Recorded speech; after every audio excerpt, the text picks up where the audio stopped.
What if wisdom begins not with accumulation, but with unlearning? What if the true richness of life is not found in mastering every answer, but in standing before the mystery with the wonder of a child who has never seen the world before? The beginner's mind is not naive, it is vast. It carries within it the spaciousness of possibility, the openness of an empty sky. The expert's mind, though skilled, often contracts around certainty, around what is already known. But knowledge, like a closed fist, cannot receive. Only the open hand of curiosity can touch what is alive, ever-changing and new. Think of the first time you gazed at the ocean, when its horizon seemed infinite, and its sound carried secrets too deep for words. That first encounter was not filtered through comparison or expertise. It was direct, raw, untouched by judgment. The beginner's mind is this freshness, this immediacy, the capacity to meet reality without the armor of preconceptions. Yet, as we grow, we begin to trade this openness for security. We cling to categories, to opinions, to the comfort of saying, "I know." But each "I know" is also a closing, a narrowing of vision. We build walls around the vastness of being and then wonder why the world feels smaller, why life loses its mystery.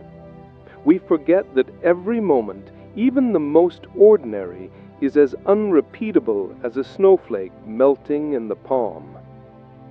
Zen, in its quiet way, invites us to return, to see again as if for the first time, to notice the simplicity of breath, the silence between sounds, the way sunlight rests on a leaf as though the whole universe conspired for that moment alone. Shunryu Suzuki spoke of the beginner's mind as a gate that remains open to all directions, refusing the illusion of finality. For to believe we are finished is to cease truly living. Consider a river. To the geographer, it is a system of currents and sediment, a measurable phenomenon. To the beginner's eye, it is a miracle, water flowing without end, carrying the reflection of the sky. Both are true, but only one nourishes wonder. Which perspective brings us closer to life? Which awakens the heart? The paradox is that expertise often blinds us to what we once loved. A musician who once trembled at the sound of a single note may begin to hear only scales and structures. A lover of stars may see only data, forgetting the awe of a night sky.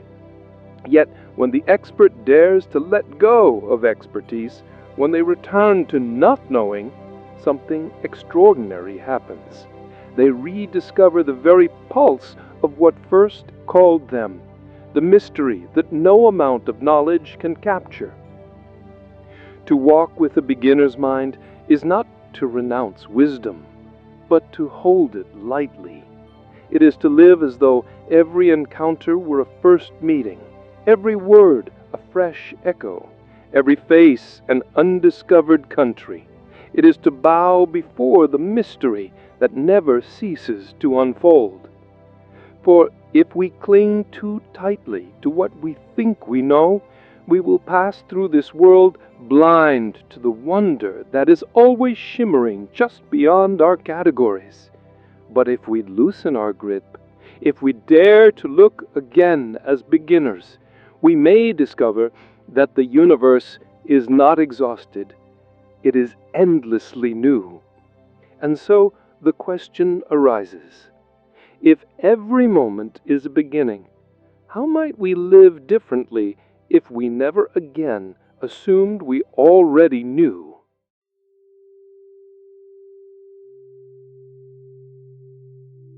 If every moment is a beginning, then perhaps life is less a path we travel and more a dance we are invited to join. For the beginner's mind does not march toward a final destination. It listens, it moves, it yields. It allows itself to be surprised by the music of existence, never demanding that the song be predictable or familiar. In truth, the most profound obstacles to growth are not the external conditions of life, but the internal certainties we cling to. Our opinions, our judgments, our accumulated knowledge, they seem like treasures, yet they often weigh upon us like stones. We carry them as though they were shields, but in doing so we hide from the raw immediacy of what is unfolding now.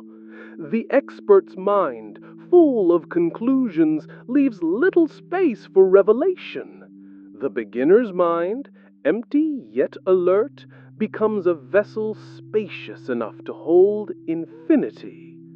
This is why humility is inseparable from awakening.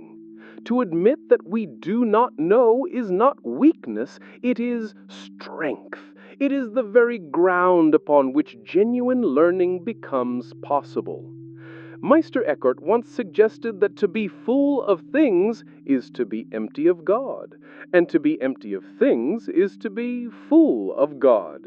In the same way, to be full of certainties is to be blind to truth, while to be emptied of them is to stand naked before reality, receptive to its unending depth.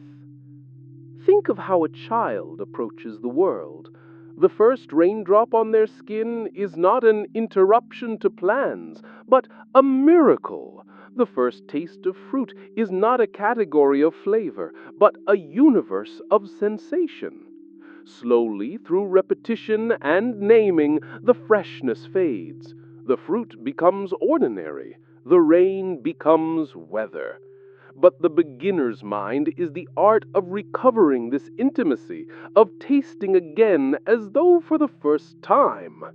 And what would it mean to live like this among others? To meet not only the world, but also people without the rigid armor of assumptions. Too often we reduce others to characters in the story we have already written.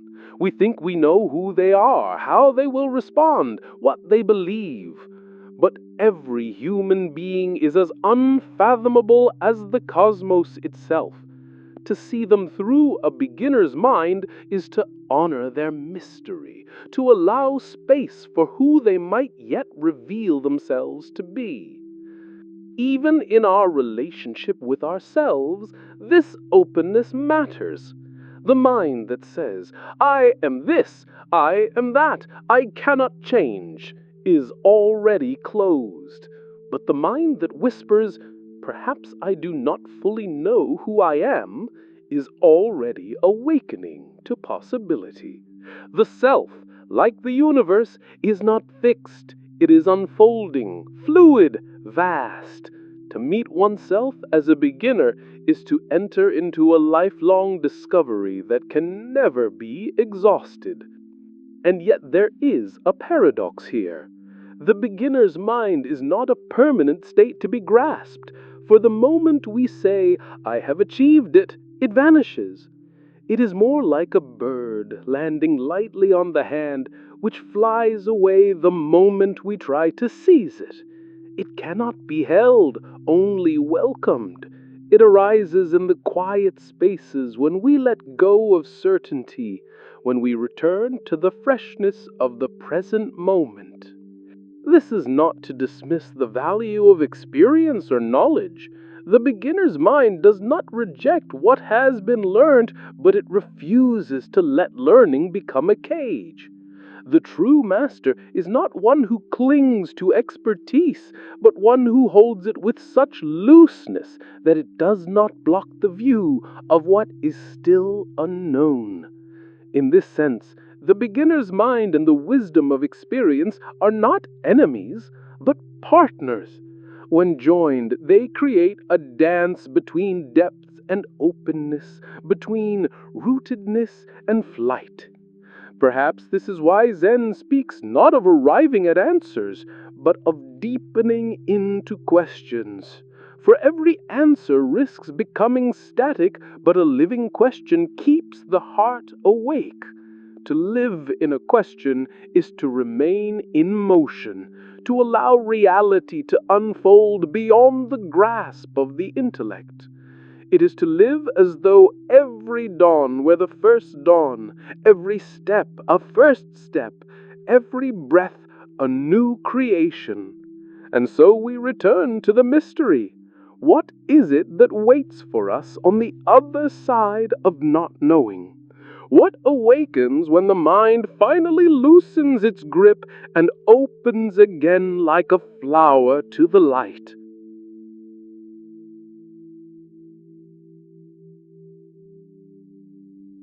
What awakens when the mind loosens its grip and opens again like a flower to the light? Perhaps it is nothing new at all, but something we have overlooked in our constant search for certainty.